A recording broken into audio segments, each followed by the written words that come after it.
Hello प्यारे बच्चों, मैं स्वागत करता हूं आप सभी का पुनः माँ काली कोचिंग सेंटर के इस यूट्यूब चैनल पर। जैसा कि आप सभी फिर से जान चुके हैं कि आज हम आपके लिए एक और वीडियो लेके आए हैं और ये वीडियो आपका है एनसीईआरटी 1.3 का क्लास 10th के बच्चों के लिए ये है। जितने भी बिहार बोर्ड के बच्चे हैं वो सभी फटाफट इस वीडियो को लाइक ठोक दीजिए, क्योंकि ये वीडियो आपके लिए ही बनाया गया है। ठीक है, और ये 1.3 का है, वास्तविक संख्या रियल नंबर का ये चैप्टर है। उसके बाद इसमें भी वही बात, प्रत्येक प्रश्न का हल करने वाले हैं। एनसीईआरटी आपको A to Z सवाल आपको करवाएंगे हम, तो आप इस चैनल से जुड़े रहें। जो पहली बार इस चैनल से जुड़े हैं और 1.1 और 1.2 का वीडियो नहीं देखे हैं तो डिस्क्रिप्शन में इसका लिंक दिया हुआ है। आप डिस्क्रिप्शन में इसका लिंक पे को ओपन करके आप एकदम पिछला वाला जो वीडियो है 1.1 और 1.2 को आप आसानी से देख सकते हैं। और आज हम आपके लिए लेके आए हैं 1.3। ठीक है, तो आप सभी जान लीजिए कि ये क्लास 10th के बच्चों के लिए है। इसमें आज हम लोग जो करने वाले हैं ना, इसमें आज हम लोग करने वाले हैं, बहुत कम प्रश्न हैं इसमें, लेकिन बहुत ही महत्वपूर्ण प्रश्न है। आज इन्हीं प्रश्नों को हम लोग करने वाले हैं इस वीडियो में। ठीक है, बड़ा वीडियो आज छोटा बनने वाला है, लेकिन बहुत मज़ेदार वीडियो बनने वाला है, क्योंकि इस वीडियो से बहुत सारे VVI प्रश्न यहाँ से निकलते हैं। सबसे पहली बात क्या है कि ये चैप्टर बनाया गया है अपरिमेय और परिमेय संख्याओं पर। ठीक है, ये चैप्टर किसके लिए बनाया गया है? परिमेय और अपरिमेय संख्याओं के लिए। इससे ऑब्जेक्टिव में बहुत सारा प्रश्न पूछा जाता है परिमेय और अपरिमेय से, और सब्जेक्टिव में भी पूछा जाता है। ठीक है बच्चों, तो हम लोग आज जो पढ़ेंगे इसका सब्जेक्टिव करने वाले हैं। ये सभी प्रश्नों को अभी हम लोग बारी बारी से करेंगे। सबसे पहले हम आप सभी को पूछ लें कि देखिए, परिमेय संख्या किसे कहते हैं और अपरिमेय संख्या किसे कहते हैं। तो परिमेय संख्या किसे कहते हैं आप सभी जान चुके हैं कि परिमेय संख्या वह संख्या होती है जिसे P/Q के रूप में लिखा जा सकता है। जिसे P/Q के रूप में लिखा जा सकता है उसे परिमेय संख्या कहते हैं। साथ में अपरिमेय संख्या किसे कहते हैं? तो जिसे P/Q के रूप में नहीं लिखा जा सके उसे अपरिमेय संख्या कहते हैं। ये कथन आप लोग जानते हैं, शुरू से ही जान रहे हैं, लेकिन आज आप लोगों को एक बात और बताते हैं। P और Q में कोई भी उभयनिष्ठ गुणनखंड नहीं होना चाहिए। अब ये उभयनिष्ठ क्या है? एक नया चिड़िया का नाम सुने आप लोग। ठीक है, ये चिड़िया नहीं है बच्चों। जैसे आप देखिएगा तो 3/15 कहें तो इसमें क्या है ना, कोई एक ऐसा संख्या है जो उभयनिष्ठ है। बोलिएगा कौन सर? तो बिल्कुल उभयनिष्ठ है। आप देखिएगा ये भी 3 से कट रहा है, 3 का 3, और ये भी कट रहा है 3 से, तो यानी 3 से दोनों कट रहा है। ये भी 3 से विभाज्य है। किससे विभाज्य है बच्चों? 3 से। और ये भी 3 से विभाज्य है। इसका मतलब ये है कि यह अभी परिमेय नहीं है। 3/15 अभी परिमेय नहीं है। जब इसको कटा दिए आया 1/5, ये एक परिमेय है। यह एक क्या है? परिमेय है। अर्थात हम लोग कह सकते हैं कि यदि आंसर आए तो उसको लास्ट में कटाना पड़ता है, क्योंकि उभयनिष्ठ गुणनखंड आप नहीं छोड़ सकते हैं। ठीक है, इसीलिए हम जब भी सवाल बनाते हैं, जब भी उत्तर आता है, जब काटने वाला रहता है तो कटाते हैं ना भैया। क्यों कटाते हैं? क्योंकि हमें लास्ट में परिमेय के रूप में लाना होता है। ठीक है, कुछ कुछ सवाल में दशमलव में भी लाना पड़ता है, तो इसको और कटा देते हैं तो ये दशमलव में आ जाता है। ठीक है, तो चलिए, तो हम लोग क्या पढ़ने वाले हैं? आज परिमेय पढ़ने वाले हैं। ठीक है, एक तो आप ये समझ गए कि ये दोनों में कोई भी चीज़ कॉमन नहीं होना चाहिए। ये नहीं कि P भी कोई संख्या से कटे और Q भी कोई संख्या से कटे, तब ये विरोध हो जाएगा, तब जो है ना ये परिमेय नहीं होगा, तब ये परिमेय नहीं होगा। जैसे ये 3/15, ये भी 3 से कट रहा है, ये भी 15, तो ये परिमेय नहीं है। क्यों नहीं है? क्योंकि दोनों 3 से कट रहा है। जब कटा दिए 1/5 आ गया। अब देखिए यह कौन सी संख्या है? तो यह एक परिमेय संख्या है। यह कौन सी संख्या है बच्चों? एक परिमेय संख्या है। चलिए, तो अब हम लोग क्या करते हैं ना, स्टार्ट करते हैं। ठीक है, तो अब इस चैप्टर को स्टार्ट करते हैं। आप लोग समझ चुके हैं परिमेय क्या होता है और अपरिमेय क्या होता है। चलिए अब हम लोग क्या करते हैं, स्टार्ट करते हैं। पहला प्रश्न है, सिद्ध कीजिए कि √5 एक अपरिमेय संख्या है। यानी आपको सिद्ध करके बताना है कि √5 एक अपरिमेय है, ऐसा आपको सिद्ध करना है। तो थोड़ी देर के लिए बच्चों हम लोग क्या करेंगे, इसे मान लेते हैं कि यह एक परिमेय है। बाद में जब गलत हो जाएगा हमारा मानना तो लास्ट में लिख देंगे कि हमने जो माना वह गलत है। ठीक है, हमने जो माना वह गलत है, तो सही क्या है, तो √5 एक अपरिमेय संख्या है, अंत में लिख देंगे। लेकिन थोड़ी देर के लिए हम लोग क्या करेंगे, मानेंगे कि √5 एक परिमेय संख्या है। √5 क्या है, एक परिमेय संख्या है। तो हम लोग क्या करेंगे, 1 नंबर का लिखेंगे, माना कि √5 एक परिमेय संख्या है। कौन सी संख्या बच्चों, परिमेय संख्या है, परिमेय संख्या है। ठीक है, तो परिमेय संख्या है तो इसका मतलब है कि √5 बराबर आप क्या लिख सकते हैं, P/Q। √5 बराबर क्या लिख सकते हैं, P/Q। क्योंकि ये परिमेय संख्या है तो इसको P/Q के रूप में लिख सकते हैं, तो बराबर लिख दिए P/Q। कोई दिक्कत है बच्चों, नहीं है दिक्कत। और एक बात अभी तुरंत बताए आपको, P और Q में कोई भी उभयनिष्ठ गुणनखंड ना हो। P और Q में P और Q में कोई भी उभयनिष्ठ गुणनखंड ना हो। ठीक है बच्चों, P और Q में कोई भी उभयनिष्ठ गुणनखंड ना हो। यानी ऐसा नहीं हो कि P भी एक संख्या से कटे और Q भी एक संख्या से कटे, ऐसा नहीं होना चाहिए। ठीक है, अब क्या करते हैं, इसमें थोड़ा सा खुराफात वाला दिमाग लगाते हैं। दोनों तरफ वर्ग कीजिए। क्या कीजिए बच्चों, दोनों तरफ वर्ग करने पर, वर्ग मतलब समझते हैं बच्चों, स्क्वायर करने पर। तो दोनों तरफ स्क्वायर करते हैं तो √5 का स्क्वायर करेंगे इधरों, इधर है P/Q, तो P/Q पे भी स्क्वायर कर देंगे। कर दिए। अब देखिए √5 पर स्क्वायर कितना होगा, तो स्क्वायर से रूट कटेगा, बचेगा 5 बराबर P का स्क्वायर P², Q का स्क्वायर Q²। होगा ना, P का स्क्वायर P² और Q का स्क्वायर Q²। अब थोड़ी देर के लिए क्या करते हैं, Q² को इधर लाते हैं, 5 को इधर लाते हैं, तो क्या होगा, Q² बराबर होगा P²/5। P²/5 बच्चों आएगा कि नहीं आएगा, तो यानी ये आ गया P²/5 आ गया हमारा Q² बराबर।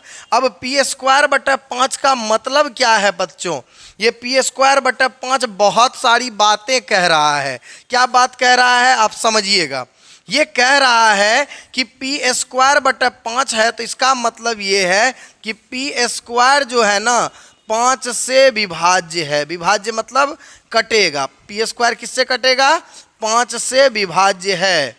ठीक है, तो अगर किसी संख्या का स्क्वायर 5 से कट रहा है तो वह संख्या भी 5 से कटेगा। जैसे 10 का स्क्वायर कीजिएगा कितना आएगा, 100। 100 5 से कट रहा है बिल्कुल 20 बार में, तो इसका मतलब है कि ये 10 भी कटेगा 5 से। ठीक है, 10 भी 5 से कटेगा कि नहीं कटेगा।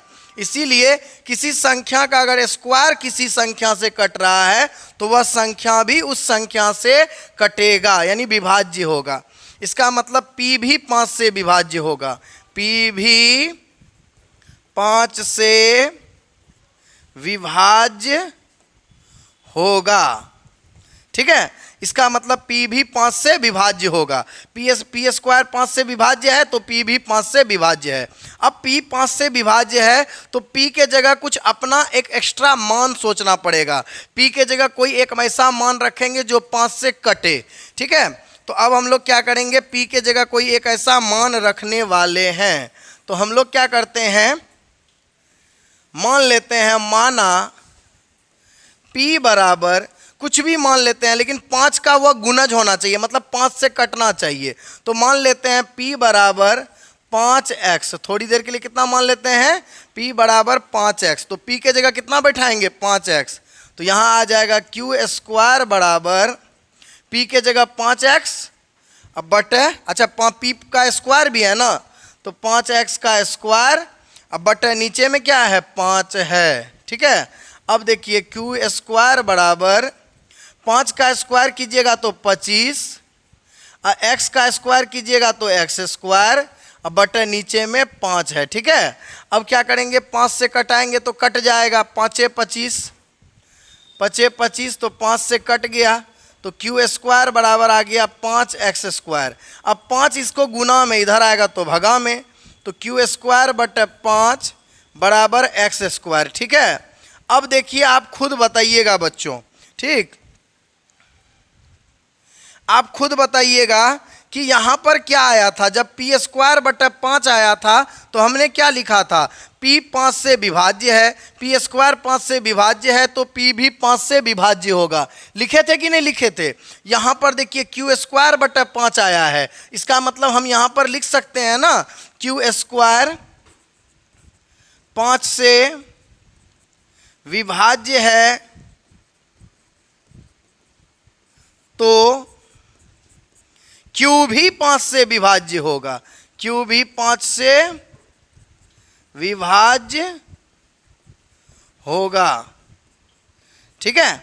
इसका मतलब क्या हुआ, Q स्क्वायर अगर 5 से विभाज्य है तो Q भी 5 से विभाज्य होगा, जैसे यहां पर किए थे कि नहीं किए थे। अब आप देखिए इसमें क्या हुआ ना, लफड़ा हो गया। लफड़ा क्या हुआ कि यहां पर क्या है, P भी 5 से विभाज्य है और Q भी 5 से विभाज्य है, और हमने शुरू में क्या लिखा था कि जब परिमेय होगा तो उभयनिष्ठ गुणनखंड नहीं होना चाहिए, मतलब कोई भी ऐसा संख्या नहीं होना चाहिए जो दोनों को काटे। लेकिन यहाँ पर क्या हो रहा है, P को भी 5 काट रहा है और Q को भी 5 काट रहा है, ठीक है। P को भी 5 काट रहा है, Q को भी 5 काट रहा है। इसका मतलब 5 एक ऐसा संख्या है जो दोनों को काट रहा है, अर्थात कॉमन है। 5 क्या है, कॉमन है, उभयनिष्ठ है। तो हम लोग यहाँ क्या लिखेंगे,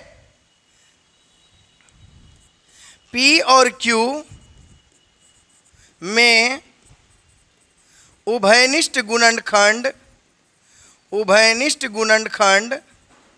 उभयनिष्ठ मतलब दोनों में जो कॉमन है, दोनों एक ही संख्या से न कट रहा है। उभयनिष्ठ गुणनखंड 5 है जो विरोधाभास है। यही बात ना विरोध कर दिया, विरोधाभास है, अतः हमने जो माना वह गलत है, हमने जो माना वह गलत है, ठीक है। तो सही क्या है, सही यही है कि √5 एक अपरिमेय संख्या है। कौन सी संख्या है, अपरिमेय संख्या है। बस यही हो गया प्रूव्ड, यही हो गया प्रूव्ड। बच्चों फटाफट बताइए आपको कैसा लगा, ठीक है। कुछ नहीं किए, बस हमें पता करना था P भी 5 से विभाज्य, Q भी 5 से विभाज्य, तो हो गया ना लफड़ा, क्योंकि दोनों में कॉमन नहीं होना चाहिए था, दोनों में कॉमन नहीं होना चाहिए, और यही कॉमन लफड़ा कर दिया, ठीक है। तो उम्मीद है कि आपको समझ में आ गया होगा। आप लोग एक बार नोटिस जरूर कर लीजिएगा, ठीक है बच्चों। एक बार आप यहाँ से नोटिस कर लीजिए या स्क्रीनशॉट ले लीजिए, फिर बाद में नोटिस कर लीजिएगा, ठीक है। कर लिए स्क्रीनशॉट। अब फिर देखिए इधर का इधर भी नोटिस कर लीजिए, यहाँ से लेके यहाँ तक, और एकदम कॉपी में अच्छे से लिखिएगा। आपका अगर एग्जाम में 5 मार्क्स में पूछेगा तो 5 मार्क्स की गारंटी है मेरी, 5 मार्क्स 100% आएगा ही आएगा। चलिए अब अगले सवाल की ओर आएंगे, ठीक। अगला सवाल देखिए हमारा क्या है, बड़ा आसान सवाल है, ठीक है बच्चों। अगला सवाल देखिए हमारा क्या है,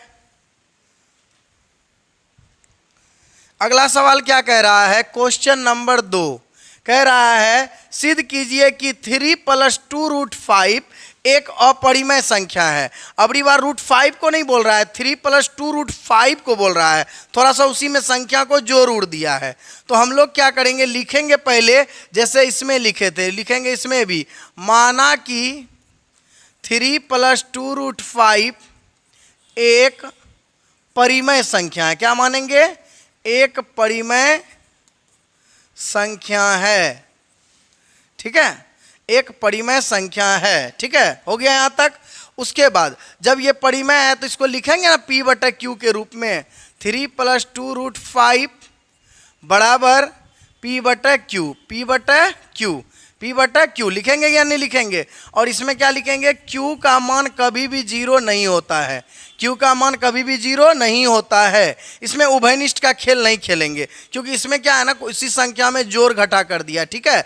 जब सिंगल एकलौता पूछे ना कि √5 अपरिमेय है, तब उभयनिष्ठ वाला खेल खेलना है। लेकिन इसमें क्या है कि अब इसमें 2-3 संख्या को ऐड कर दिया है, ठीक है। तो अब देखिए इसको कैसे बनाते हैं। सबसे पहले इसमें क्या कीजिए आप कि 3 है ना, 3 को भेजिए उस साइड, तो इधर क्या बचेगा, 2√5 बराबर P बटा Q प्लस 3 उधर गया तो -3 होगा या नहीं होगा। अब बताइए 2√5 बराबर P माइनस ये 3 इससे गुना होगा ना, गुना एलसीएम लेंगे नहीं कुछ तो 1, Q एक का एलसीएम Q, P का P आ जाएगा माइनस 1 का 1 में Q, Q बार में Q गुना 3 कितना होगा, 3Q होगा। अब 2 गुना में इधर आएगा तो भगा में, अर्थात हो जाएगा √5 बराबर P बटे 3Q बट ये 2 इसके साथ गुना हो जाएगा नीचे वाले के साथ, 2 गुना Q 2 गो Q।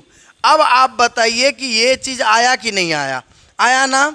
अब यहाँ वर्ग उर्ग नहीं करना है बच्चों, ये बिल्कुल आसान हो गया। अभी तुरंत आपको प्रूव्ड किए कि √5 कौन सी संख्या अपरिमेय। लेकिन इधर देखिएगा तो आप ये P बटा Q के रूप में है, कौन सा रूप में है, P बटा Q के रूप में है ना, P बटा Q के रूप में है, यानी बटे के फॉर्म में है। इधर P बटा Q के रूप में है, नहीं है। इसका मतलब ये है कि एक तरफ अपरिमेय है और उधर है अपरिमेय। क्या ऐसा हो सकता है क्या? कभी भी हम एक बात बताइए, आम बराबर इमली लिख सकते हैं क्या?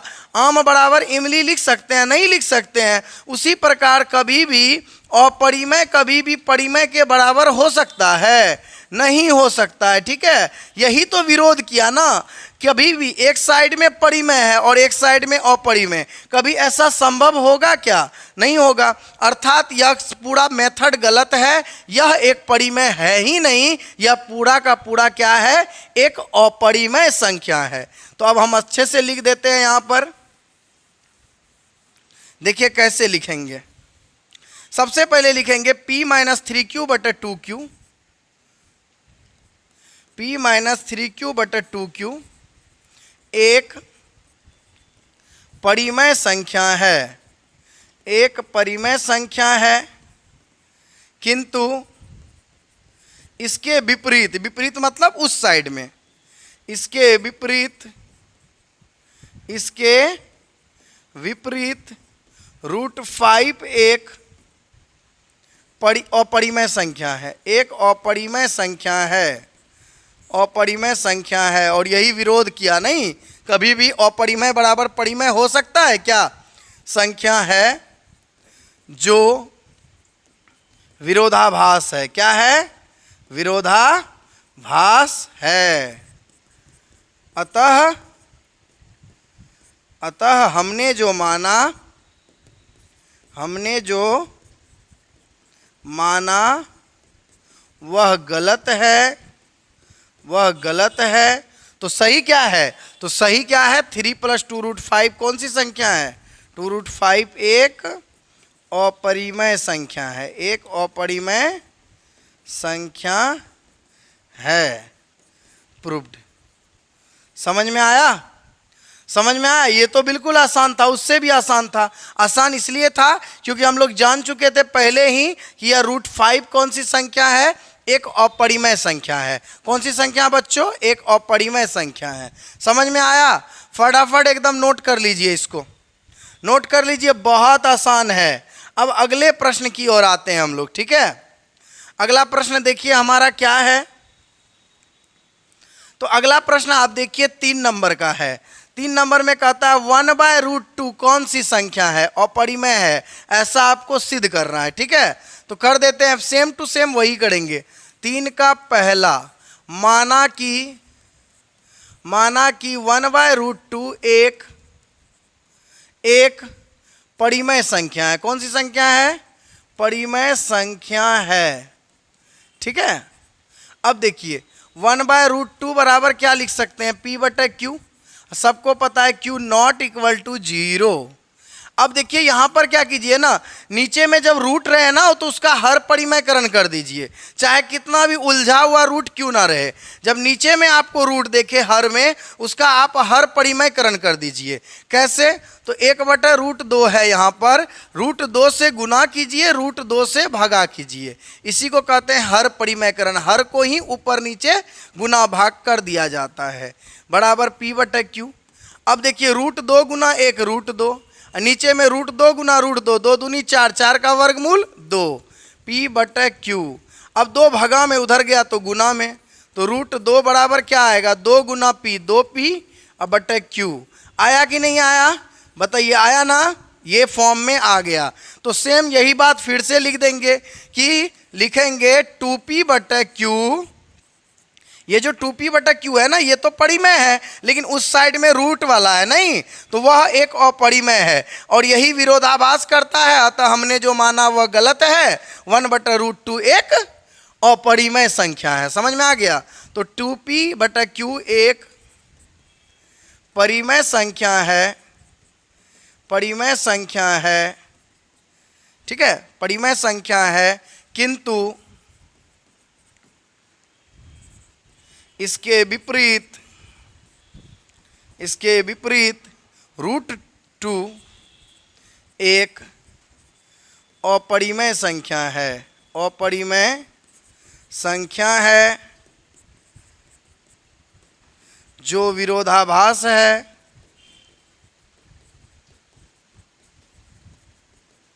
अतः हमने जो माना वह गलत है, हमने जो माना वह गलत है। तो सही क्या है?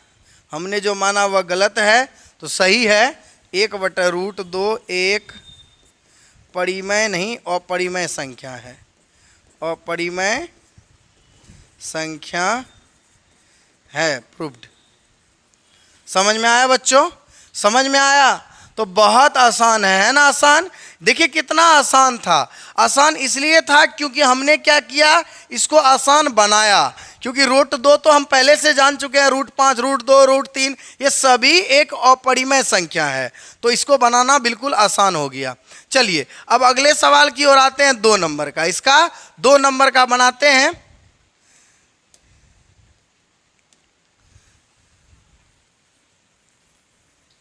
तीन का 2 नंबर बना लेते हैं बच्चों, ठीक है। बहुत मजेदार मजेदार सवाल है इसमें और बहुत छोटा चैप्टर भी है, ये छोटा लेसन भी अध्याय, ठीक है। ये प्रश्नावली सबसे छोटा है। देखते हैं, मात्र 3 प्रश्न है। अब 3 का दूसरा नंबर देखिए आप। 3 का दूसरा क्या कहता है, 7√5 एक अपरिमेय संख्या है, ऐसा आपको सिद्ध करके बतलाना है। तो हम लोग क्या करेंगे, सबसे पहले लिखेंगे माना कि 7√5 एक अपरिमेय नहीं बल्कि परिमेय संख्या है। लिखेंगे माना कि 7√5 एक परिमेय संख्या है। क्या है? परिमेय संख्या है। तो 7√5 बराबर क्या लिखेंगे, P/Q लिखेंगे, जहां Q नॉट इक्वल टू 0। अब देखिए क्या होगा, 7 गुना में इधर आया तो भगा में, तो √5 बराबर हो जाएगा P/7Q। P/7Q सवाल आपका बन गया, P/7Q। इस बगल रूट को रखेंगे, बाकी जो भी चीज़ है उसको रूट के ऊ बगल भेज देंगे। भेज दिए ना यहाँ पर।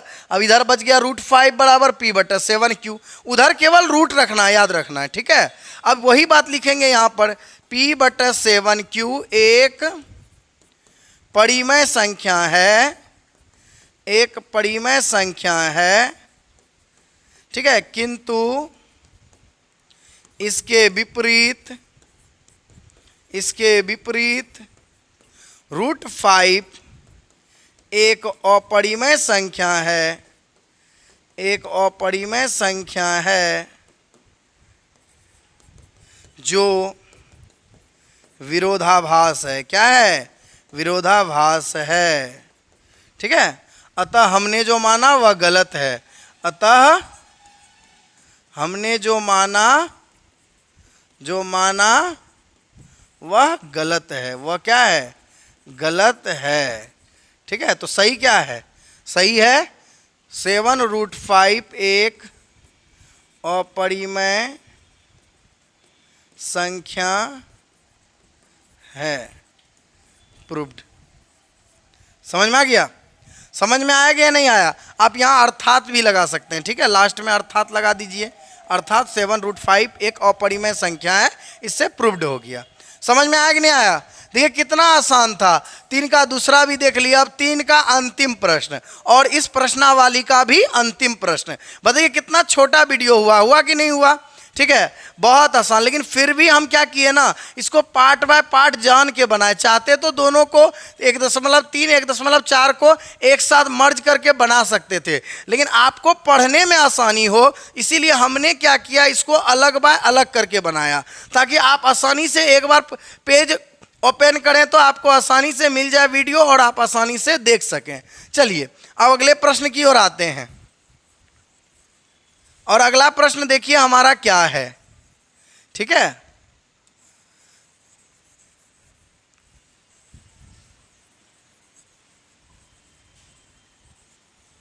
चलिए अब आते हैं 3 का तीसरा नंबर।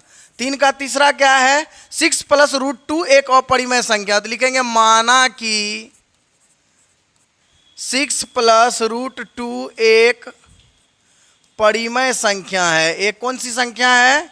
परिमेय संख्या है। तो यहां पर क्या लिखना पड़ेगा? 6 + √2 = p/q। q not equal to 0। q का मान कभी भी 0 नहीं हो सकता है। इसमें भी वही करेंगे, √2 को इधर रखेंगे, बस 6 को उधर भेज देंगे। ठीक है, 6 इधर प्लस में, उधर गया तो माइनस में। तो क्या होगा? √2 = p - 6 नीचे के साथ गुना होगा कि नहीं होगा? क्योंकि इसके नीचे में तो कुछ नहीं है। q और 1 का एलसीएम q होगा। q मिल गया, p का p माइनस यहाँ 1 का 1 मिला, तो ये 6 क्या होगा? q से गुना होकर 6q हो जाएगा। तो √2 बराबर आ गया p - 6q/q। बन गया सवाल। कुछ है? अब जो लिखते हैं वही लिखेंगे। p - 6q/q एक परिमेय संख्या है, एक परिमेय संख्या है, किंतु इसके विपरीत क्या है? इसके विपरीत √2। तो √2 एक अपरिमेय संख्या है जो विरोधाभास है। जो क्या है? विरोधाभास है। ठीक है, अतः हमने जो माना वह गलत है। ठीक है, तो अर्थात सही क्या है? तो सही यही है कि 6 + √2 एक अपरिमेय संख्या है, एक अपरिमेय संख्या है। ये हो गया प्रूव्ड। ठीक है, तो देखिए बच्चों, ये आपका सवाल हमने बना दिया। ठीक है, ये आपका सवाल हमने बना दिया और ये सवाल देखिए आपका 1.3 का था। जैसा कि हमने आपसे वादा किया कि 1.3 को इस वीडियो में आपको पूरा का पूरा सवाल करवाएंगे। हमने 1 का 2, फिर 3 का 1, 3 का 2, 3 का 3 सब सवाल हम लोग किए। ठीक है, और आप लोग अगर हो सके तो कॉपी में ज़रूर नोटिस कीजिए, क्योंकि यूट्यूब में ना पूरा यूट्यूब आप देख लीजिए, चेक कर लीजिए, पूरा का पूरा हर एक लेसन का वीडियो नहीं है यूट्यूब पर। तो आप सभी इस वीडियो से जब जुड़े हैं तो इस चैनल को ज़रूर सब्सक्राइब कर लीजिए, क्योंकि आप सब्सक्राइब नहीं करते हैं। वीडियो देखते हैं लेकिन आप सब्सक्राइब नहीं करते हैं। अपने मित्रों में भी शेयर कर दीजिए और जितना हो सके उतना मेहनत कीजिए। मिलते हैं अगले वीडियो में, तब तक के लिए धन्यवाद।